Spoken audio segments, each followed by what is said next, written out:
안녕하세요. 서울대학교 미래혁신연구원 손미현입니다.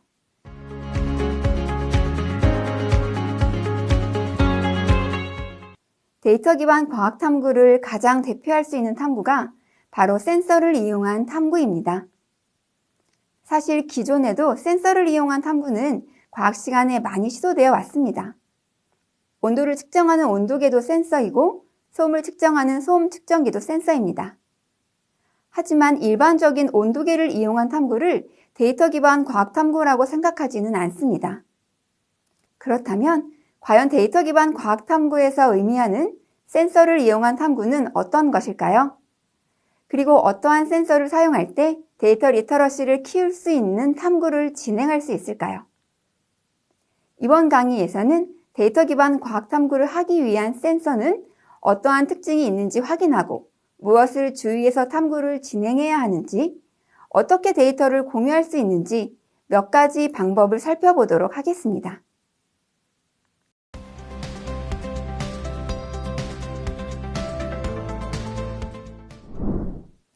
첫 번째로 살펴볼 내용은 센서의 종류와 특징입니다. 센서는 외부 자극이나 신호를 감지하는 기구로 인간의 감각기관이 감지하기 어려운 외부 신호나 위험한 신호도 감지하여 전기 신호로 바꾸어주는 장치를 말합니다. 센서에는 가속도 센서, 압력 센서, 온도 센서, 광 센서, 전자기 센서, 소리 센서, 화학 센서 등 여러 가지가 있습니다. 우리가 매일 들고 다니는 핸드폰 역시 매우 다양한 것을 측정할 수 있는 센서의 집합체라고 할 수 있습니다. 그리고 이러한 센서는 기존 과학 탐구에서도 자주 사용하던 센서들입니다. 그런데 이러한 센서들의 경우 단점을 가지고 있습니다. 센서 내부에 자동으로 데이터가 저장이 되지 않기 때문에 누군가가 계속 데이터를 기록하지 않는 한 지속적으로 데이터를 측정할 수 없다는 점입니다. 또한 원거리 송신이 되지 않기 때문에 측정하는 사람이 센서 근처에 머물면서 기록해야 한다는 단점도 가지고 있습니다. 이처럼 지금까지 과학실에서 많이 활용하던 센서는 단지 아날로그 방식에서 디지털 방식으로 전환된 센서일 뿐 다른 기능이 있지는 않았습니다. 그런데 탐구 도구가 발전을 했습니다. 바로 IoT 기능이 추가된 것인데요. 우리는 이것을 IoT 센서라고 부릅니다. 센서에 통신칩을 함께 삽입하여 유무선 통신망으로 연결하고 센서에서 발생하는 실시간 데이터를 사람의 개입이 없이 인터넷으로 전달할 수 있는 센서를 말합니다. 기존에 존재하던 온도 센서, 압력 센서, 광 센서, 전자기 센서, 소리 센서 등 기존과 같은 센서에 IoT 기능이 포함되기 시작했습니다. 사실 이러한 IoT 센서는 우리 주변에서 쉽게 찾아볼 수 있는데요. 여러분이 들고 다니시는 스마트폰이 바로 그러합니다. 스마트폰 같은 경우 지자기장 센서와 가속도계를 활용해서 북극 방향을 기준으로 상대적인 기기 위치를 파악하기도 하고 습도, 조도, 주변 압력, 온도 등을 알려주는 4개의 센서를 포함하고 있기도 합니다. 동작 센서는 사용자 움직임을 감지하고 가속도와 중력, 회전 속도, 회전 벡터값, 편향값을 측정하기도 합니다. IoT 기능이 추가되면서 측정된 데이터는 원거리 송신이 가능해졌고 따라서 측정 장소에 사람이 있을 필요가 없게 되었습니다. 또는 데이터를 소스로 저장하는 기능이 포함되어 있어 원거리 송신이 되지 않더라도 긴 시간 동안 데이터를 모아서 탐구에 활용할 수 있게 되었죠.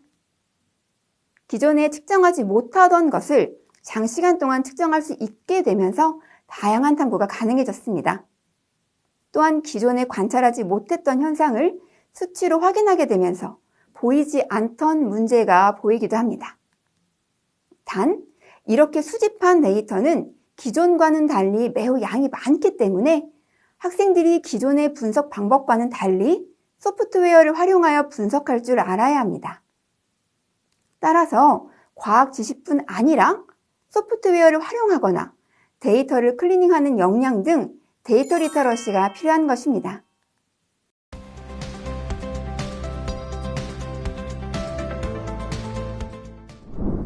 이번에는 데이터 수집을 위한 센서를 선택할 때 어떤 부분들을 주의해야 하는지 알아보겠습니다. 데이터 기반 과학 탐구를 하기 위한 센서를 구입할 때는 반드시 데이터 로거 기능이 있는 센서가 필요합니다. 데이터 로거는 아날로그 형태로 입력된 온도, 유량, 압력 같은 변수를 디지털 수로 변환하여 자동으로 기록하는 장치를 의미합니다. 데이터 로거 기능이 있는 센서를 찾았다면 탐구에 적절한지 확인할 필요가 있습니다. 일단 온도를 측정하는지, 습도를 측정하는지, 어떤 것을 측정하는지 당연히 확인해야 합니다. 그리고 한계 범위를 파악해야 합니다. 넓은 범위를 측정할 수 있는 센서라면 매우 좋지만 그러면 아마 가격이 올라가기 때문에 측정하고자 하는 환경을 고려하여 가장 적절한 센서를 고르시길 바랍니다. 또한 배터리 유지 기간을 고려하셔야 합니다. 배터리 유지 기간은 짧은 것은 몇 시간에서 긴 것은 한 달까지도 가능합니다. 대체로 여러 센서를 달고 있는 멀티 센서가 배터리가 빨리 닳는 경향이 있습니다. 센서 배터리가 빨리 닳는다면 탐구 주제에 따라 탐구를 제대로 마치지 못할 수도 있습니다. 예를 들어 볼까요? 한 달 주기로 운동장의 온도, 습도, 미세먼지 등을 모두 측정하고자 하는데 구입한 센서의 배터리가 일주일만 가능하다면 탐구를 진행할 수 없겠죠? 이럴 때는 센서가 분리된 형태, 즉 단일 형태의 센서를 찾아보시기를 권해드립니다. 그리고 마지막으로 살펴봐야 하는 점은 어떤 파일 형태로 데이터가 저장되는지의 문제입니다. 일반적으로 저렴한 센서들은 실시간 측정은 가능하고 앱으로도 확인은 되지만 저장이 안 되는 경우도 매우 많습니다. 엑셀과 같이 대중적인 소프트웨어에서 활용 가능한 형태로 저장되지 않는다면 데이터를 변형하는 데 어려움을 겪을 수 있습니다. 따라서 데이터를 저장하기 쉬운지, 어떠한 파일 형태로 저장되는지 반드시 확인해 보시기 바랍니다. 자, 그럼 이렇게 센서를 구입하셨다면 이제 학생들과 함께 탐구를 해야겠죠? 하지만 데이터를 수집하기 전에 확인해야 할 항목들이 있습니다. 센서의 측정값과 한계 범위를 알고 있는가? 센서의 작동 방법을 알고 있는가? 센서에서 측정하는 데이터를 다운로드 받는 방법을 알고 있는가? 배터리 유지 기간을 알고 있는가? 와이파이 작동 여부에 따른 측정 가능 여부를 확인했는가? 센서의 데이터 수집 간격을 어떻게 조절하는지 알고 있는가? 센서 설치 시의 주의사항을 알고 있는가? 이 모든 항목들을 꼭 체크하신 후 탐구를 진행하셔야 학생들과 함께 무사히 탐구를 진행하실 수 있을 것입니다.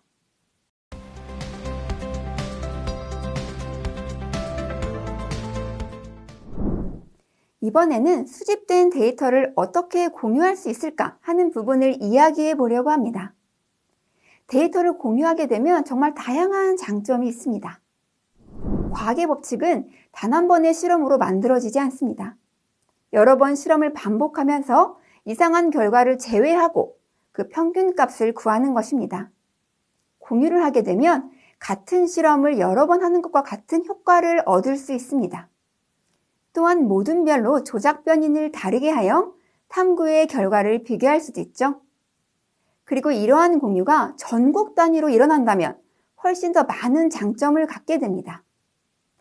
고도에 따른 끓는 점 차이를 직접 다른 학교의 데이터로 확인할 수도 있고 같은 시간 다른 지역에서 찍은 월식 사진도 볼 수 있습니다. 데이터의 공유는 우리의 탐구를 더 폭넓게 만들어줄 것입니다. 이러한 전국 단위의 데이터 공유를 편하게 하기 위해 교육부와 한국과학창의재단에서는 지능형 과학실 ON이라는 플랫폼을 만들었습니다. 실생활과 관련된 문제에 대해 실제 데이터의 수집, 분석, 공유 및 오픈소스 공공 데이터를 활용하여 탐구할 수 있는 첨단 기술 활용 과학탐구 플랫폼입니다. 데이터 공유뿐 아니라 AR, VR 가상실험, 저작도구, 시뮬레이션 등의 온라인 학습 콘텐츠, 실제 데이터를 수집, 저장, 가공, 도식화, 분석, 공유하는 데 필요한 온라인 도구와 다양한 외부 자원의 오픈소스 데이터를 탐구에 활용할 수도 있으므로 추후 다양하게 활용해 보실 수 있을 것입니다. 그런데 이러한 시스템이 아직은 완전히 퍼지지 않았고 전국 단위보다는 학교 단위에서라도 데이터 공유를 원활하게 하고 싶으시다면 구글과 같은 플랫폼을 이용해 보시기를 권해드립니다. 간단하게 구글 클래스룸 등을 이용할 수 있을 텐데요.